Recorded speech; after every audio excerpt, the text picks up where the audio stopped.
പെൺകുട്ടിയെ പള്ളിയിൽ കാണാൻ ചെന്നു എന്ന് പറഞ്ഞ് ആ കുട്ടിയുടെ അച്ഛൻ പോലീസ് സ്റ്റേഷനിൽ കേസ് കൊടുക്കുകയും ആ കുട്ടിക്ക് പ്രായപൂർത്തിയാകാത്തതിനാൽ അത് പോസ്കോയാവുകയും ചെയ്തു.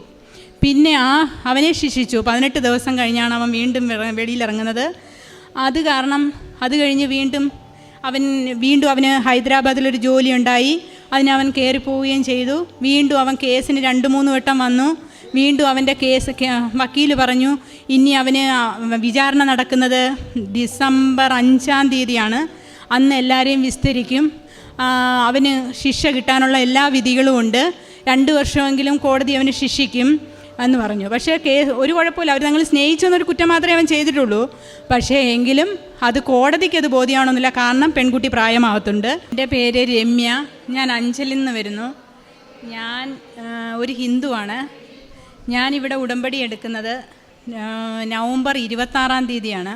ഞാൻ ഉടമ്പടി എടുക്കാനുള്ള കാരണം മെയ് 28-ാം തീയതി എൻ്റെ മോനൊരു ഭയങ്കരമായിട്ടൊരു സംഭവം ഉണ്ടായി. എൻ്റെ മകൻ ഒരു മുസ്ലിം പെൺകുട്ടിയുമായി സ്നേഹത്തിലാവുകയും ആ പെൺകുട്ടി 16 വയസ്സായിരുന്നു. എൻ്റെ മകൻ 21 വയസ്സ്. 2 വർഷമായ ഒരു പ്രണയത്തിലായിരുന്നു. ഞങ്ങൾക്കറിയില്ലായിരുന്നു. അവരുടെ അച്ഛൻ വന്ന് പെണ്ണിൻ്റെ അച്ഛൻ വന്ന് വീട്ടിൽ പറയുമ്പോഴാണ് ഞങ്ങൾ അറിയുന്നത് ഇങ്ങനൊരു സംഭവം ഉണ്ടാവുന്നതെന്ന്. അങ്ങനെ ഞങ്ങളത് പറഞ്ഞ് വിലവ് ചെയ്തു. അവരിനി തങ്ങളീ കാണരുതെന്ന് പറഞ്ഞു.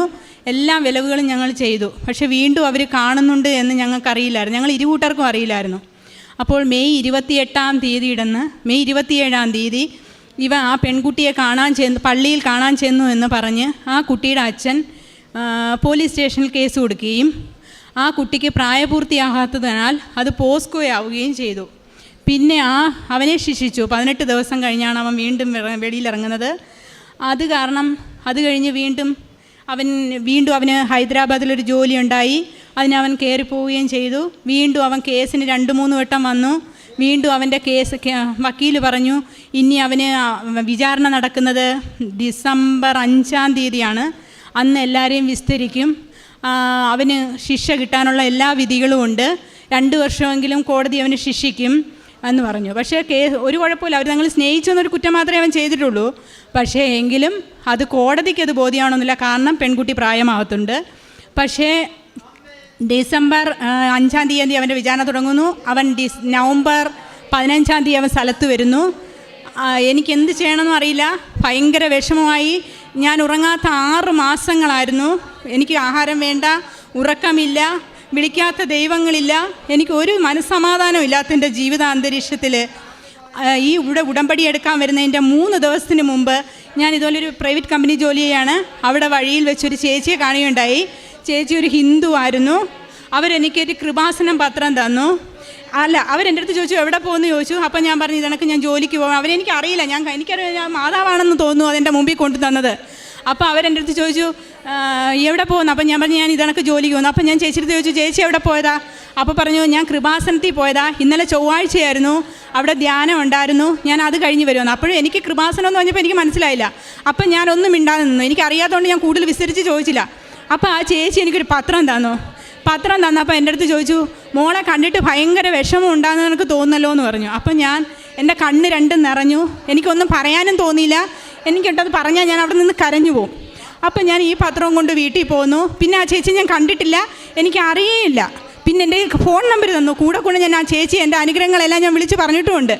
അപ്പോൾ അത് കഴിഞ്ഞ് ഞാൻ ആ പത്രം കൊണ്ട് എൻ്റെ വീട്ടിൽ പോകുന്നു. അന്ന് കടയിൽ വെച്ച് എനിക്ക് ആ പത്രം നോക്കാൻ പറ്റിയില്ല. അന്ന് രാത്രി 7 മണിക്ക് ഞാൻ ഈ പത്രം തുറക്കുന്നു. ആ പത്രം തുറന്നു എനിക്ക് ആ മാതാവിൻ്റെ രൂപം എൻ്റെ മനസ്സിൽ തെളിഞ്ഞു. അന്ന് മുതൽ എൻ്റെ മാതാവിൻ്റെ മൂർത്തി ആ പേപ്പർ എൻ്റെ കയ്യിൽ വെച്ച് ഞാൻ പ്രാർത്ഥിക്കുമായിരുന്നു. എനിക്ക് പ്രാർത്ഥിക്കാൻ എന്താണെന്ന് പോലും എനിക്കറിയില്ലായിരുന്നു. പക്ഷേ ഞാൻ ആ മാതാവിൻ്റെ രൂപം കൈക്കൊണ്ട് ഞാൻ പറഞ്ഞു എൻ്റെ മകനെ രക്ഷിച്ചു തരണം. ആ ഒരു ആവശ്യം മാത്രമേ ഞാൻ മാതാവിനോട് പറയുന്നുള്ളൂ എന്ന് ഞാൻ പറഞ്ഞു. പക്ഷേ എന്തെന്നറിയില്ല, എനിക്ക് ഭയങ്കര ശക്തിയായി. എനിക്ക് എന്തോ ഭയങ്കരമായ ശക്തിയായി. അങ്ങനെ എനിക്ക് മാതാവ് കൂടെ ഉണ്ടാകുന്നൊരു തോന്നലുണ്ടായി. അന്നൊരു ബുധനാഴ്ചയാണ് സംഭവം നടക്കുന്നത്. ആ ശനിയാഴ്ച രാത്രി ഞാൻ എൻ്റെ ഹസ്ബൻഡിനോട് പറയുന്നു ഇങ്ങനൊരു പള്ളിയുണ്ട് കൃപാസനം, എനിക്കറിയില്ല, ഞാൻ ചോദിച്ചും പറഞ്ഞാലും ഞാൻ ഞായറാഴ്ച അവിടെ പോകുമെന്ന് പറഞ്ഞു. അപ്പം ഞാൻ ഞായറാഴ്ച വരുന്നു. എൻ്റെ മകളെയും കൂട്ടിയാണ് പഠിക്കുന്നത്. എൻ്റെ മകൾ +2 അവളെയും കൂട്ടി ഇവിടെ വന്നു. ഞാൻ ഉടമ്പടി എടുക്കാനൊന്നും എനിക്കറിയില്ലായിരുന്നു. ഞാൻ ഇവിടെ വന്ന് എല്ലാവരുടെയും ചോദിച്ചും പറഞ്ഞ് ഞാൻ ഉടമ്പടി എടുത്തു. ഉടമ്പടി എടുത്തപ്പോൾ എൻ്റെ നിയോഗത്തിൽ എനിക്കൊരു 2 നിയോഗങ്ങളെ എനിക്ക് പറയാനുള്ളായിരുന്നു. ഒന്ന്, എൻ്റെ മോനെ രക്ഷിക്കണമെന്നൊരു കാര്യം മാത്രമേ എനിക്ക് മാതാവിനോട് പറയാനുള്ളായിരുന്നു. അത് കഴിഞ്ഞ് രണ്ടാമത് എനിക്ക് പറയാൻ വന്നത് എൻ്റെ ഹസ്ബൻഡിൻ്റെ കാര്യമാണ്. ഈ 2 നിയോഗങ്ങൾ മാത്രമേ ഞാൻ വെച്ചിട്ടുള്ളായിരുന്നു, വേറൊന്നും എനിക്ക് പറയാനില്ലായിരുന്നു. പക്ഷേ ഇവിടുന്ന് ഞാൻ ഇറങ്ങി, ഇവിടുന്ന് എൻ്റെ കണ്ണീരുമായിട്ടാണ് ഞാൻ ഇവിടെ വന്നത്. പക്ഷേ ഞാൻ തിരിച്ചിറങ്ങിയപ്പോൾ എൻ്റെ മനസ്സിലെന്തോ ഒരു കുളിര് കോരുന്ന അനുഭവം ഉണ്ടായി. എൻ്റെ മനസ്സിൽ പറഞ്ഞു, നിന്നെ മാതാവ് രക്ഷിക്കുമെന്ന്. അത് കഴിഞ്ഞ് ഞാൻ ഇവിടുന്ന് ഇറങ്ങിപ്പോയി. പിന്നെ എനിക്ക് സമാധാനമായിട്ട് കിടന്ന് ഉറങ്ങാൻ പറ്റി. പിന്നെ നവംബർ 26-ാം തീയതി ഞാൻ ഇവിടെ വരുന്നത്. ഡിസംബർ 5-ാം തീയതി എൻ്റെ മോൻ്റെ കേസിൻ്റെ വിചാരണയാണ്. അന്ന് ഞാൻ ഈ അൾത്താരയിലാണ് ഇരിക്കുന്നത്. അപ്പോൾ ഞാനിവിടെ പ്രാർത്ഥിച്ചുകൊണ്ടിരിക്കുകയാണ്. അപ്പോൾ എൻ്റെ ഭർത്താവ് വരുന്ന ഒരു 12 മണിയായപ്പോൾ, ഈ ക്ലോക്കിൽ ഞാൻ സമയം നോക്കിയിരിക്കുക. അപ്പോൾ 12 മണിക്ക് എൻ്റെ ഹസ്ബൻഡ് വിളിച്ച് പറയുന്നു, അവരുടെ അച്ഛനും അമ്മയും കയറി കോടതി പറഞ്ഞു, എനിക്ക് ഈ പയ്യനെ അറിയില്ല എന്ന് പറഞ്ഞു എന്ന്. അപ്പോൾ അവർക്ക് കോടതിക്കൊന്നും ചെയ്യാൻ പറ്റില്ല. പെൺകുട്ടികൾ അവർ 2 സ്നേഹത്തിലാണ്, പക്ഷേ വേറൊന്നും നടന്നിട്ടില്ല. പക്ഷേ അവർക്ക് തെളിവുകളില്ല. അതുകൊണ്ട് ആ കേസ് വീണ്ടും 15-16 ഡേറ്റ് എനിക്ക് കറക്റ്റ് ഓർമ്മയില്ല. എനിക്ക് അത്രയും മാത്രം കേട്ടാൽ മതിയായിരുന്നു. പക്ഷേ ആ ഡേറ്റിലേക്ക് മാറ്റി. ആ ഡേറ്റ് വന്നപ്പോഴും ഒരു പോലീസ് ഉദ്യോഗസ്ഥനെയും ഒരു വനിതാ കോൺസ്റ്റബിളിനെയും മാത്രമേ വിസ്തരിച്ചുള്ളൂ. അവർ രണ്ടും അവർ കൈയൊഴിഞ്ഞ രീതിയിലാണ് പറഞ്ഞത്. അങ്ങനെ ഡിസംബർ 24-ാം തീയതി അവനെ കോടതി ഒരു കുറ്റക്കാരനും അല്ല എന്ന് തെളിഞ്ഞ് അവനെ വെറുതെ വിടുന്നു. അവൻ ഡിസംബർ 26-ാം തീയതി അവൻ വീണ്ടും ഹൈദരാബാദിൽ ജോലിക്ക് കയറുന്നു. ഇപ്പോൾ അവന് കുഴപ്പമൊന്നുമില്ല. മറ്റേതവ അവിടെ അടങ്ങി നിൽക്കില്ല, അവന് കൂടെ പനിയാണ് എന്നൊക്കെ പറയും. ഇപ്പോൾ ഒരു കുഴപ്പമില്ല. അവന് ഞാൻ ഉപ്പൊക്കെ കൊടുത്തു വിട്ടിട്ടുണ്ട്. ഈ കോടതി വരുന്ന ദിവസങ്ങളിലെല്ലാം ഞാൻ എൻ്റെ ഉപ്പ് ഞാൻ കൊടുത്ത് എൻ്റെ മകനെ പോക്കറ്റിൽ വെച്ച് വിടുമായിരുന്നു. പക്ഷേ എൻ്റെ മാതാവ് എനിക്ക് വലിയ അനുഗ്രഹമാണ് തന്നത്. ഇപ്പം അതിൽ കൂടുതൽ എനിക്ക് ഒന്നും വേണ്ടായിരുന്നു. പക്ഷേ 2 വർഷം അവനെ ശിക്ഷിച്ചിരുന്നുവെങ്കിൽ എൻ്റെ മകളുടെ അവസ്ഥ എന്താവുമെന്ന് എനിക്ക് അറിയില്ലായിരുന്നു. അവിടുന്ന് എൻ്റെ മാതാവ് എന്നെ കാത്തിച്ചു. അത് കഴിഞ്ഞ് എനിക്ക് പിന്നെ പറയാനുള്ള സാക്ഷ്യം എൻ്റെ ഹസ്ബൻഡിൻ്റെ കാര്യമാണ്. കൊറോണയ്ക്ക് മുമ്പാണ് എൻ്റെ ഹസ്ബൻഡ് നാട്ടിൽ വരുന്നത്. ഏതാണ്ട് 6 വർഷം കഴിഞ്ഞ് കാണും. ഒരുപാടടുത്ത് പേപ്പർ കൊടുത്തു. പ്രായത്തിൻ്റെ പേരിലും പൈസകളും ഒരുപാട് നഷ്ടങ്ങളായി. ഞാൻ ഈ ഉടമ്പടി എടുത്തതിന് ശേഷം എനിക്ക് ഫെബ്രുവരി 12-ാം തീയതിയാണ് എൻ്റെ ഹസ്ബൻഡിന് ബോംബെയിൽ നിന്നൊരു വിളി വരുന്നതും നേരിട്ട് ഇൻ്റർവ്യൂ നടത്തുന്നതും. പെട്ടെന്ന് 18-ാം തീയതി മെഡിക്കൽ നടത്തുന്നു. ഇന്ന് ടിക്കറ്റ് കയ്യിൽ കിട്ടുന്നു. 13-ാം തീയതി പുള്ളി ബഹ്റിനിൽ കയറി പോവുകയാണ്. ഇതിൽ കൂടുതൽ എനിക്ക് ഒരു സാക്ഷ്യം അമ്മയുടെ മുമ്പിൽ പറയില്ല. എൻ്റെ ഏറ്റവും വലിയ 2 ആഗ്രഹങ്ങളാണ് എൻ്റെ അമ്മ മാതാവ് സാധിച്ചു തന്നത്. പിന്നെ പ്രേക്ഷിത പ്രവർത്തനം. ഞാൻ എൻ്റെ 3 മാസത്തെ ഉടമ്പടിയിൽ 2 കുഞ്ഞുങ്ങൾക്ക് എനിക്ക് പൈസ കൊടുക്കാൻ പറ്റിയിട്ടുണ്ട്. ആ ഒരു കുഞ്ഞ് മരിച്ചുപോയി. ആ കൊച്ചിന് ക്യാൻസർ ആയിരുന്നു, എങ്കിലും എനിക്ക് സഹായിക്കാൻ പറ്റി. പിന്നെ ഒരു സുഖമില്ലാത്ത ഒരാൾക്ക് ഞാൻ കൊടുത്തിട്ടുണ്ട്. പിന്നെ രാവിലെ എന്നും ഞാൻ 5:30-ക്ക് പ്രാർത്ഥന മുടക്കാറില്ല. അഥവാ ഞാൻ ഉറങ്ങിപ്പോയാൽ 5 മണിയാകുമ്പോൾ എന്നെ മാതാവ് വന്ന് വിളിച്ചുണർത്തുമായിരുന്നു. പെട്ടെന്ന് ഞാൻ ഞെട്ടി ഉണരും. ഞാൻ പെട്ടെന്ന് എണ്ണിക്കും. ഒരു ദിവസം പോലും കുളിക്കാതെ ഞാൻ പ്രാർത്ഥിക്കാറില്ല. നല്ല വിശ്വാസത്തോടാണ് ഞാൻ പ്രാർത്ഥിക്കുന്നത്.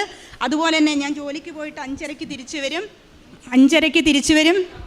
എൻ്റെ ജോലികളെല്ലാം കഴിഞ്ഞ് 7 മണിയാകുമ്പോൾ ഞാൻ പ്രാർത്ഥിക്കാൻ ഇരിക്കുന്ന ഞാൻ 8:30-9 മണി വരെ ഞാൻ പ്രാർത്ഥിക്കും. എനിക്ക് എന്താ ജപമാല ചെല്ലാൻ അറിയില്ല. എൻ്റെ കയ്യിലൊരു ബൈബിളുണ്ട്. ഞാൻ എല്ലാ ദിവസവും രാവിലെ ആ ബൈബിൾ വായിക്കും. അച്ഛൻ്റെ ധ്യാനം കേൾക്കും. പിന്നെ ജപമാല എല്ലാം അറിയില്ല. യൂട്യൂബിൽ ഞാൻ ജപമാല എടുക്കും.